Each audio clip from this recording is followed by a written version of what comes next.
الحمدللہ اللہ رب العالمین کا جتنا بھی شکر ادا کیا جائے کم ہے.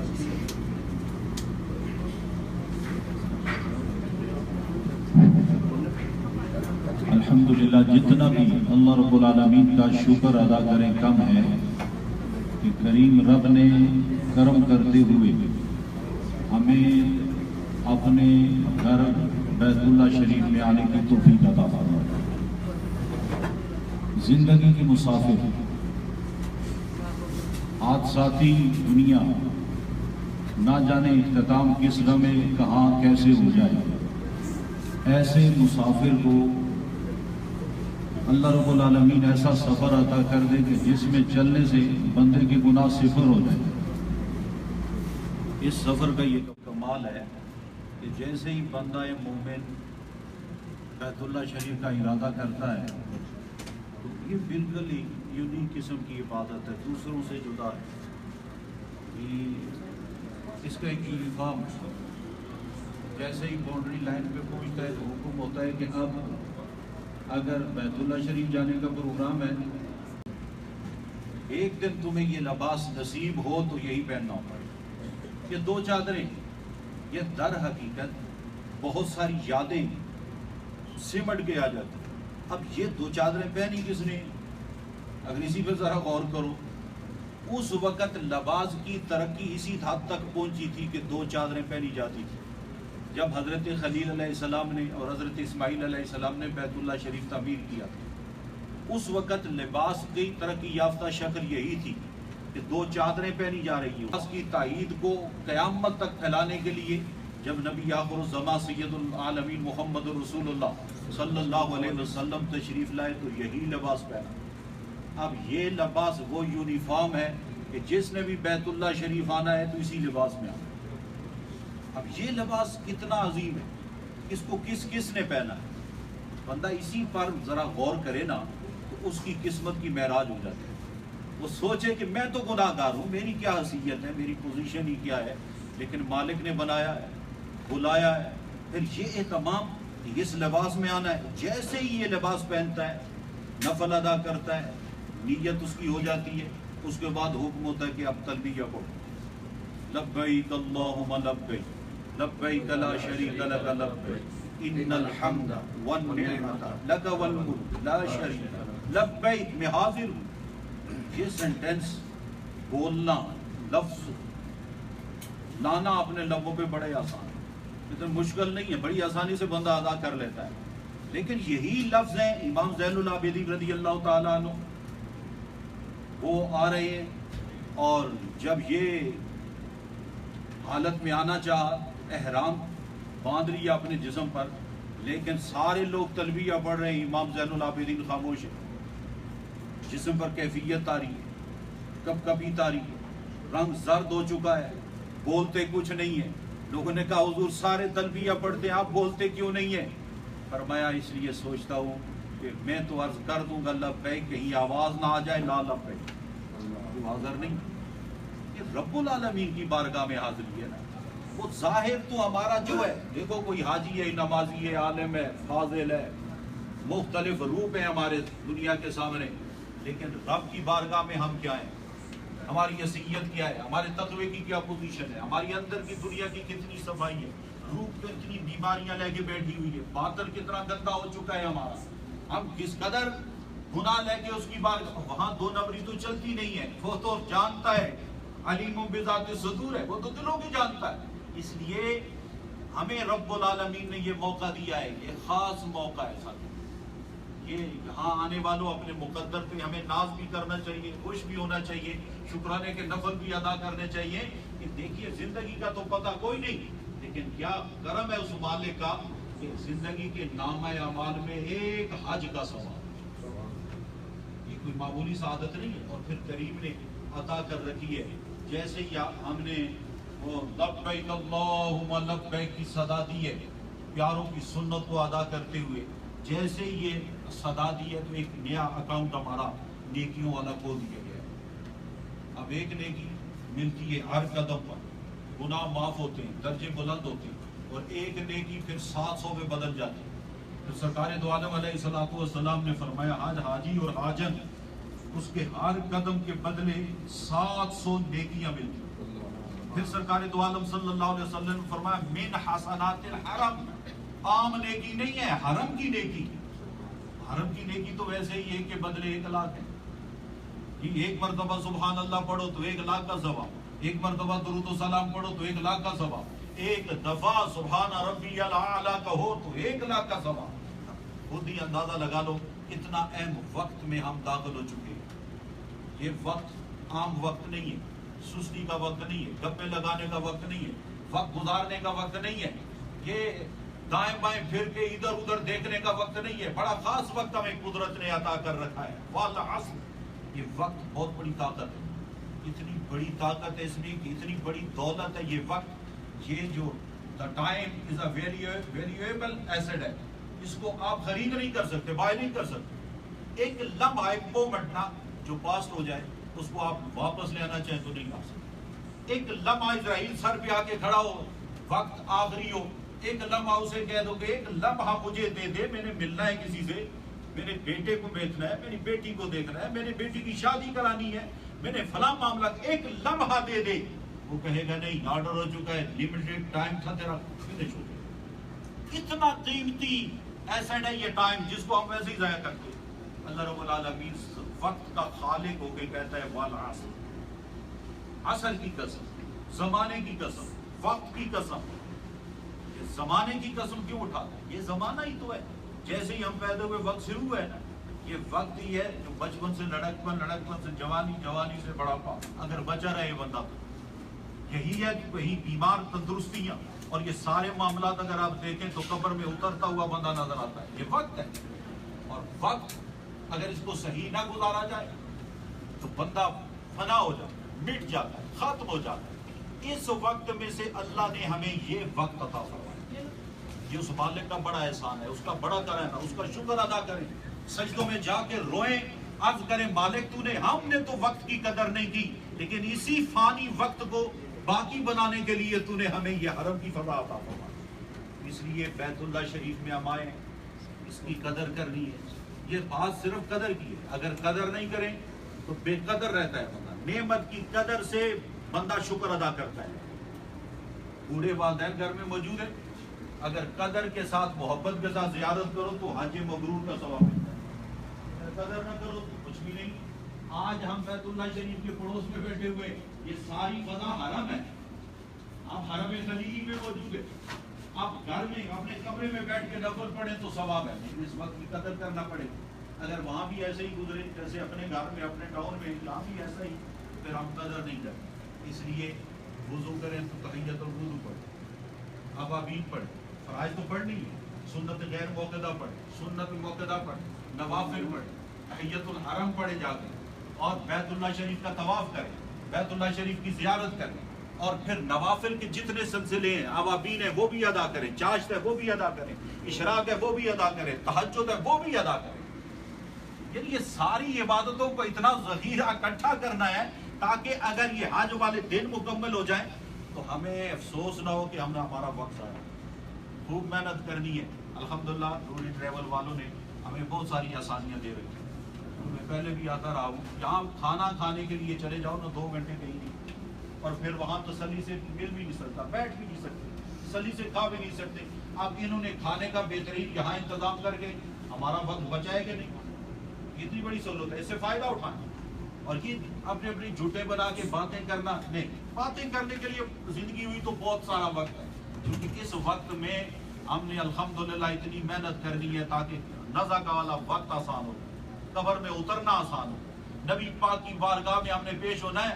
اللہ کی بارگاہ میں تو پیشگی بعد میں ہوگی، سب سے پہلے ہماری پیشگی ہوگی قبر میں رسول اللہ صلی اللہ علیہ وسلم کی بارگاہ۔ من ربوں کا سوال ہوگا، ماں دینوں کا سوال ہوگا، لیکن اس سے جان نہیں چھوٹے گی۔ وہاں پہ کوئی بندہ ربی اللہ کہہ دے بھی تو جان نہیں چھوٹتی، ربی دینی الاسلام کہہ بھی دے تو جان نہیں چھوٹتی۔ بخاری شریف سے لے کے فقہ کی کتابوں تک چلے جائیں، فرشتے پہلے 3 سوال کرتے ہیں، 2 سوال بتانے کے باوجود فرشتہ جان نہیں چھوڑتا، گرز لے کے فرشتے پیچھے کھڑے ہوتے ہیں، کہ کیسے ہی یہ نہ کرے تو اس کے گرز لگائیں، 70 گز مردہ زمین کے اندر دھنس جاتا ہے۔ اس قدر ہیبت ناک پوزیشن ہوتی ہے قبر میں۔ اس قبر کے وقت کو آسان بنانا ہے، اس وقت کی رحمتیں حاصل کرنی ہے۔ یہاں تو سارے بیٹھے ہوئے رشتہ دار احباب دنیا پہ، سر قبر میں تو جانے کے لیے کوئی تیار نہیں ہوتا، سب قبر کے باہر ہوتے، اندر کوئی نہیں جاتا، دوست ساتھ نہیں، ماں ساتھ نہیں، بہن ساتھ نہیں، بیٹا ساتھ نہیں، کوئی دوست کوئی ساتھ نہیں ہوتا۔ قربان جاؤں قبر میں اگر کوئی ساتھ آتا ہے تو مدینے والے پیارے نبی تشریف لاتے، سرکار دو عالم علیہ الصلوۃ والسلام تشریف لاتے، اور اتنے قریب آ کے سرکار دو عالم کھڑے ہوتے ہیں۔ بخاری شریف کی حدیث پاک ہے، فرشتہ سوال کرتا ہے، ما کنت تقول فی حق ھذا الرجل، اس پر نور صورت والے کے بارے میں تو کیا کہتا تھا؟ ابھی نہیں، ابھی تو والضحیٰ کا مکھڑا سامنے ہے، واللہ کی ظلم سامنے ہے، والجد اللہ کے نور بورے بورے ہاتھ سامنے ہیں، ابھی تو نہیں۔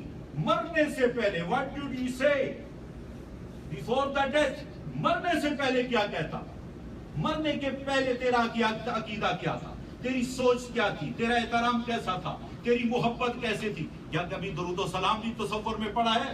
کبھی والضحیٰ کے مکھڑے کی جھلک کی تاب دیکھنے کے لیے، کبھی نبی پاک کے دیدار کے لیے بیٹھ کے کبھی درود و سلام بھی پڑھا ہے؟ کبھی ان کے عشق میں کوئی وقت بھی گزارا ہے؟ ان کی محبت و پیار میں بھی کوئی وقت گزارا ہے؟ کبھی جس طرح وہ غاروں میں جا کے تیرے لیے روتے رہے اور آج مزار میں بھی وہ جلوہ فرما ہیں اور تیری شفاعت کے لیے دعا کرنے میں مصروف رہتے ہیں، اور جب تو ان کی بارگاہ میں حاضر ہو کے کہتے ہیں اسألک الشفاعۃ یا رسول اللہ، اور وہ تو پہلے ہی اعلان کر کے گئے ہیں جس نے میری قبر کی زیارت کر دی وجبت لہ شفاعتی، میں محمد اس کی ضروری شفاعت کروں گا۔ اس نبی مکرم علیہ الصلوۃ والسلام قبر میں تشریف لائیں گے، وہاں کیا منہ دکھائیں گے؟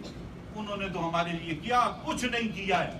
کہ معراج کی شب گئے ہیں تو سرکار دو عالم صلی اللہ علیہ وسلم نے اس وقت بھی اپنی گناہگار امت کو یاد رکھا۔ آج ہم کیا کر رہے ہیں ان کے لیے؟ ہم نے کتنا وقت ان کے دین کو دیا ہے؟ ان پر نازل ہونے والے قرآن کو ہم نے کتنا انڈرسٹینڈ کیا ہے؟ ہم نے دین کی محبت میں اپنی اولاد کو کتنا تیار کیا ہے؟ کیا وہ عاشق رسول ہیں؟ کیا عدم رسول میں موجود ہے؟ کیا دین کی عظمت ان کے دلوں میں موجود ہے؟ کیا دین کا پیار ان میں موجود ہے؟ تقویٰ اور طہارت کا نور ان کے دل و دماغ پہ راسخ ہے؟ کیا انہیں قبر قیامت کا خوف ان میں موجود ہے؟ یہ سب وہ سوال ہیں، لیکن بتانا یہ چاہتا ہوں کہ نبی پاک علیہ الصلوۃ والسلام کی بارگاہ میں جب ہم پہنچیں گے تو سوال ہوگا، اس وقت سوال پوچھا جائے گا، سرکار بالکل قریب ہو، ھذا رجل، یہ پر نور صورت مقدس ہستی کے بارے میں تو کیا کہتا تھا؟ ھذا اسم الاشارہ، قریب ہے، بالکل قریب، بالکل قریب۔ سرکار دو عالم صلی اللہ علیہ وسلم تشریف لائیں گے۔ یا خوش نصیبی ہے امتی، کتنا مقدر ہے تیرا، کتنی عظمت ہے تیری، کتنا رب نے تجھ پر کرم کیا ہے کہ رحمت للعالمین کا تجھے امتی بنا دیا ہے۔ کتنی ہولناکی ہے قبر میں۔ اور سچ پوچھو، جتنے نبی پہلے آئے ہیں، کسی نبی نے کسی امتی کے قبر میں نہیں جانا ہے، کسی نبی کے بارے میں امتی سے اس سے سوال نہیں ہونا ہے۔ جتنے نبی پہلے گزرے ہیں، یہ اعزاز تجھے مجھے حاصل ہے کہ ہماری قبر میں ہمارے آقا تشریف لائیں، سرکار دو عالم صلی اللہ علیہ وسلم کی تشریف آوری ہونی ہے، بس اسی سے نجات ہونی ہے، اسی سے نجات ہونی ہے۔ اور امام سیوطی رحمۃ اللہ تعالیٰ نے ایک بات کی ہے، وہ تو فرماتے ہیں کہ میں نے ایک گناہگار شخص کو دیکھا ہے، لیکن اس کا عمل تو اتنا اچھا نہیں تھا، لیکن محبت اسے روتے ہوئے دیکھا ہے، نبی پاک پہ درود پڑھتے ہوئے دیکھا ہے، اعمال میں کچھ کوتاہی تھی اس کی، لیکن یہ بات یاد رکھیں، عقیدے کی کوتاہی نہ ہونا تو رب فضل فرما کے رحمت فرما کے شفاعت کا دامن نصیب ہو جاتا ہے۔ بد عملی نہیں ہونی چاہیے، بے نمازی نہیں رہنا چاہیے، عدل و انصاف کو نہیں چھوڑنا چاہیے، ظلم نہیں کرنا چاہیے، زکوٰۃ فرض ہے تو دینی چاہیے، حج فرض ہے تو کرنا چاہیے، کیونکہ زکوٰۃ جس نے فرض کی ہے، حج جس نے فرض کیا ہے، اسی نے تو سب کچھ دیا ہے نا۔ سستی کس کی، کاہلی کیوں؟ ارے 24 گھنٹے میں کتنا وقت ہے نماز کے لیے، نماز کیوں نہ پڑھیں؟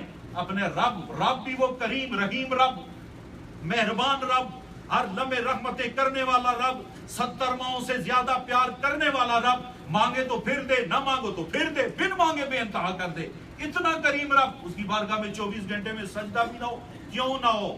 آج سے ہم نے فیصلہ کرنا ہے، آ گئے ہیں نا، پچھلی بھی قضائیں کریں گے، سچی توبہ کریں گے، اتنی پکی پیٹی سچی توبہ کریں گے کہ عرش کی بلندیوں سے اعلان ہو جائے جاؤ محبوب کے صدقے تمہاری مغفرت کرنا، تمہیں معاف کر دیا گیا ہے۔ اور یاد رکھو اپنی مغفرت یقینی سمجھو، اس میں بالکل نہیں، اپنے رب کی رحمتوں پہ یقین کرتے ہوئے رب خود فرماتا ہے لا تقنطوا من رحمت اللہ۔ او گناہگاروں بڑے بڑے گناہ کر چکے ہو نا، بے انتہا گناہ کر چکے ہو، ندامت ہے تمہیں، آنسو بہا رہے ہو، ظلم کر بیٹھے ہو، لیکن ایک گناہ نہ کرنا، وہ یہ میری رحمت سے مایوس نہ ہونا، مایوس نہ ہونا، میری رحمت تمہاری منتظر ہے، تم آؤ تو صحیح، معافی تو کس طرح کرنی ہے، میں نے اپنی شان کے مطابق کر دی ہے، اسی شان کا اعلان نبی پاک نے فرمایا التائب من الذنب لا ذنب لہ۔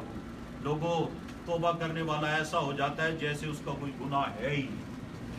آپ اسی رحمت کو لینے کے لیے آخری بات وہ کشف کی بات کرتے ہیں امام جلال الدین سیوطی رحمت اللہ علیہ۔ کشف وہ کہتے ہیں کہ اللہ تعالیٰ اپنے مقبول بندوں پر ایسے راز کھول دیتا ہے کہ وہ بندہ اسے دیکھ لیتا ہے۔ میں تو نہیں دیکھ سکتے قبر کے اندر کیا ہو رہا ہے، ہر بندہ نہیں دیکھ سکتا، لیکن نبی پاک صلی اللہ علیہ وسلم دیکھ لیا ہے کہ دو قبر والوں کو عذاب ہو رہا ہے۔ بخاری سے ندی اور کتب میں حدیث پاک موجود ہے، سرکار نے فرمایا دو قبر والوں کو عذاب ہو رہا ہے۔ سرکار نے ایک کھجور کی دو ٹہنی اس کے دو ٹکڑے کی، ایک قبر پہ رکھا ایک دوسرے پہ رکھا، فرمایا ایک قبر والے کو پیشاب سے احتیاط نہ کرنے کی وجہ سے عذاب ہے اور دوسرے کو غیبت کی وجہ سے عذاب ہو رہا ہے۔ اب سرکار کونین جان لیا کہ اس قبر والے کو عذاب کیسے ہوتا ہے، تو یہ قوت دینے والا کون ہے؟ اللہ تعالیٰ۔ اللہ خاص بندوں کو خاص قوتیں عطا فرماتا ہے۔ امام جلال الدین سیوطی فرماتے ہیں کہ یہ سرکار دو عالم صلی اللہ علیہ وسلم میں قبر میں آئے ہیں، میں ذرا اپنی اس خدا داد قوت سے دیکھوں تو صحیح، یہ بندہ جو نبی کی یاد میں رہنے والا تھا، عمل کے لحاظ سے کوئی کوتاہی بھی تھی، لیکن دیکھیں اس کا حشر کیا ہوتا ہے۔ وہ کہتے ہیں میں نے حالت کشف میں دیکھا اس بندے کو۔ یہ امام جلال الدین سیوطی کوئی عام مولوی کی بات میں نہیں کرتا، امام جلال الدین سیوطی وہ ہیں جنہیں جاگتے ہوئے 70 مرتبہ کملی والے کی زیارت نصیب ہوئی۔ یہ امام جلال الدین سیوطی رحمت اللہ علیہ کی بات کرتا ہوں۔ وہ فرماتے ہیں میں نے کشف کی حالت میں دیکھا کہ اس کا حشر کیا ہوگا۔ وہ کہتے ہیں کہ کیا دیکھتا ہوں کہ قبر میں فرشتے آئے، اس بندے کو بیٹھایا، اس سے سوال کیا من رب ہوگا، نے کہا لا ادری، دینوں کا، نے کہا لا ادری۔ اتنے میں سرکار دو عالم صلی اللہ علیہ وسلم کی جلوہ گری ہوئی۔ فرشتے نے سوال کیا ما کنت تقول فی حق ھذا الرجل، ان پر نور صورت والے کے بارے میں تو کیا کہتا تھا؟ وہ پھر خاموش ہو گیا، اور جیسے ہی اس کی خاموشی ہوئی، سرکار دو عالم صلی اللہ علیہ وسلم سامنے موجود ہے، خاموشی ہوئی، فرشتوں نے گرد اٹھا کے مارنے ہی لگے تھے، سرکار نے ہاتھ اٹھا کے فرمایا فرشتوں اگر اس نے نہیں پہچانا انا محمد انا عارفہ، اس نے نہیں پہچانا میں محمد نے تو اس کو پہچانا۔ تو سرکار دو عالم صلی اللہ علیہ وسلم کی توجہ سے، برکت سے ایمان محفوظ رہتا ہے، آپ کی محبت اور ادب سے ایمان محفوظ رہتا ہے۔ اس پیارے وقت کو خوبصورتی کے ساتھ گزارنا ہے، محبت کے ساتھ گزارنا ہے، ایک دوسرے کا احترام کرتے ہوئے گزارنا ہے، اور پھر ہر وقت کو قیمتی سمجھے، کیونکہ ہم بہت بڑے اہم فریضے کی طرف بڑھ رہے ہیں، اور سب کے لیے دعا مانگیں کہ اللہ بہت تو آنی ہے، نہ جانے کس وقت آئے۔ دیکھیں ہر روز نماز کے ساتھ کتنے جنازے اٹھ رہے ہیں، وہ بھی کوئی خسارے والے لوگ نہیں ہیں، وہ وارے والے لوگ ہیں۔ سرکار دو عالم صلی اللہ علیہ وسلم نے فرمایا جو حج کے ارادے سے گھر سے نکلا ہے نا، اگر اس کو موت آ گئی تو نبی پاک علیہ الصلوۃ والسلام نے فرمایا اللہ اس بندے کے لیے فرشتہ مقرر کر دیتا ہے جو قیامت تک حج کر کر کے اس کے نامہ اعمال میں لکھواتا رہے۔ وہ تو وارے والے لوگ ہیں، لیکن ہم گناہ گاروں کو یہ دعا بھی کرتے رہنا چاہیے کہ اللہ موت ہی دینی ہے تو عرفات سے پہلے نہیں، تاکہ جب دنیا سے جائیں تو ایک مکمل حج کا ثواب ہمارے کھاتے میں موجود ہو۔ اللہ کریم ہمیں خوب بڑھ چڑھ کر عبادت کرنے کی توفیق عطا فرمائے۔